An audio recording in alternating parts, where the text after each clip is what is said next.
Whether you're the next Picasso or do best with stick figures, Photoshop's painting tools allow you to add artistic flourishes to any image. Let's find out how.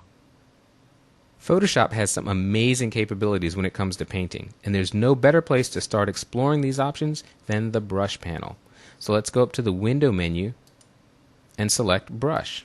That opens up our brush panel. Now before we get started here, there's a few house cleaning things I want to go over.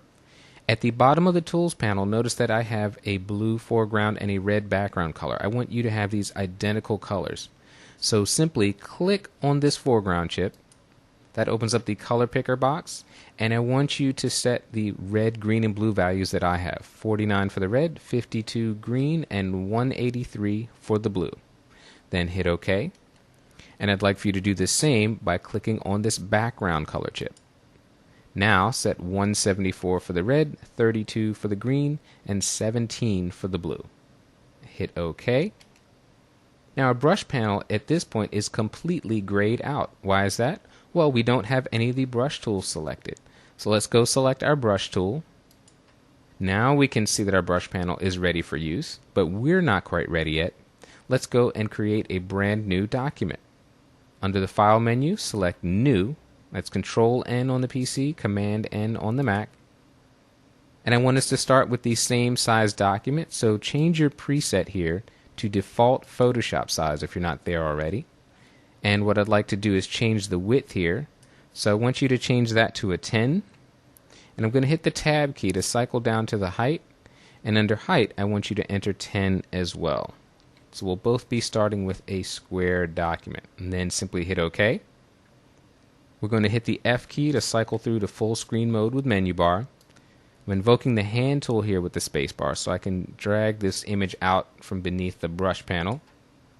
And now we are ready to get started. The very first thing to know about the brush panel is that in this top window we have our brush shapes. We have icons showing us the shapes of brushes available in this brush library. I want you to go down to the bottom of the brush panel, click on the Preset Manager icon. In the right flyout menu, select Reset Brushes. I want you to replace your current brushes, so press OK. I've already got my defaults, so I'm going to hit Cancel. Then hit Done. We're going to start with a simple brush. I've got my 65 brush here selected. What does that 65 mean? And you'll notice that all of the brushes have numbers. That's simply telling you the brush size. So if I click here to 19 and went here to 65, we're changing the brush size. So you can see this is a 65 pixel brush. But I can easily change that with the right or left bracket keys. I'm going to bump it up just a couple of points. Now I'm simply going to click and drag to paint. Notice that the line I painted is very soft and fuzzy. And also in the bottom of the brush panel in our brush stroke preview, you can see that same soft fuzzy brush stroke.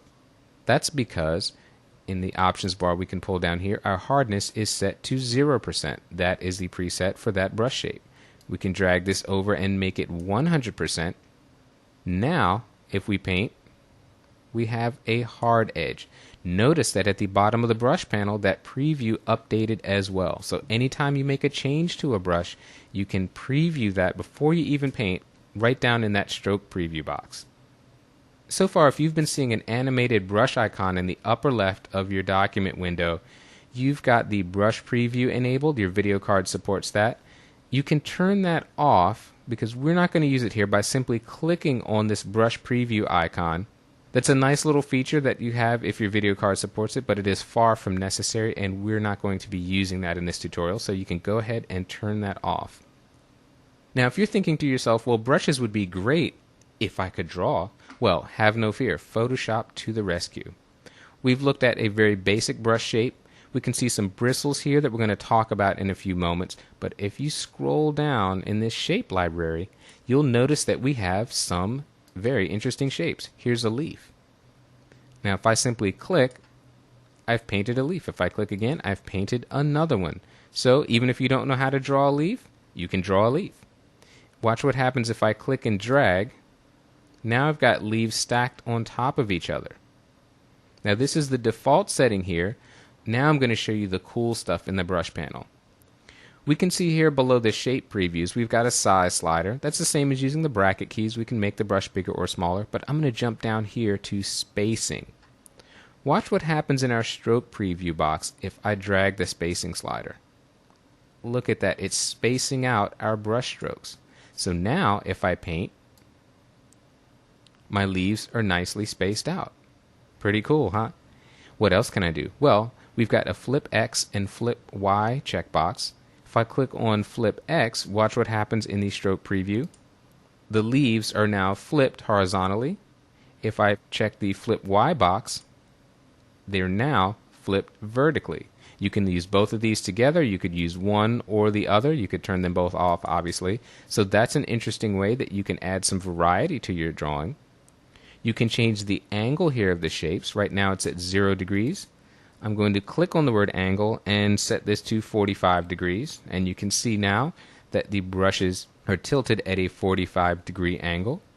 Let's set that back to 0 for now. We can change the roundness. With these leaves, they're going to look best at 100%, but I'll show you what, let's say, 30% would look like. So they're a little bit flat, almost like they're pressed on a page. Let's set this back to 100%. So we've got some very cool options here to paint with. Now we have changed our default values for this leaf brush. We've changed the spacing, we played with flipping it X and Y. The thing to remember about brush presets are, you can change them at will, but anytime you click off of this brush and select another one, when you return to that original brush, it will take its default settings. So if we go here to this other leaf brush, which is very nice. Actually, let's paint with that a little bit. There we go. If we move back to our original leaf, now our spacing is set back to 25, and any other changes we would have made here have been lost. So if you would like to make changes to a brush shape and maintain those changes, here's what you do. Let's change the spacing here.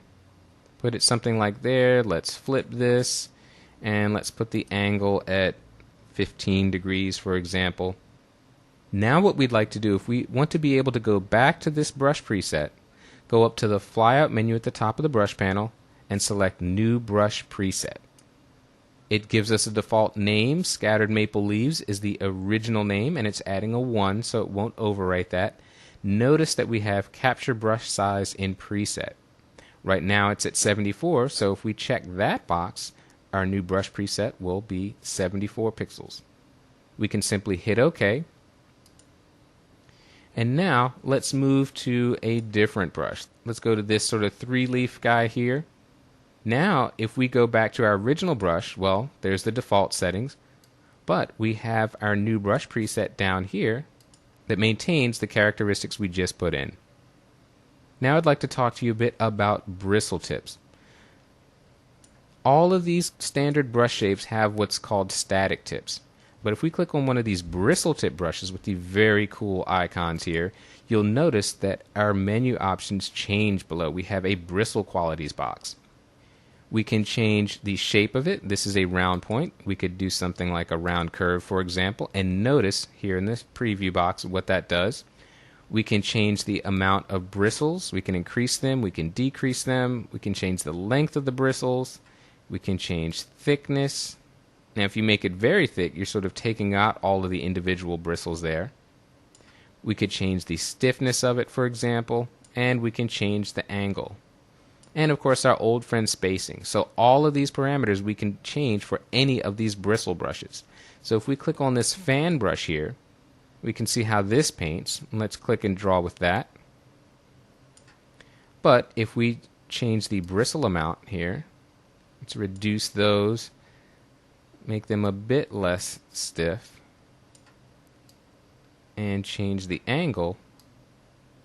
Now we have a slightly different stroke. So all of those things that you can play with your brush bristles.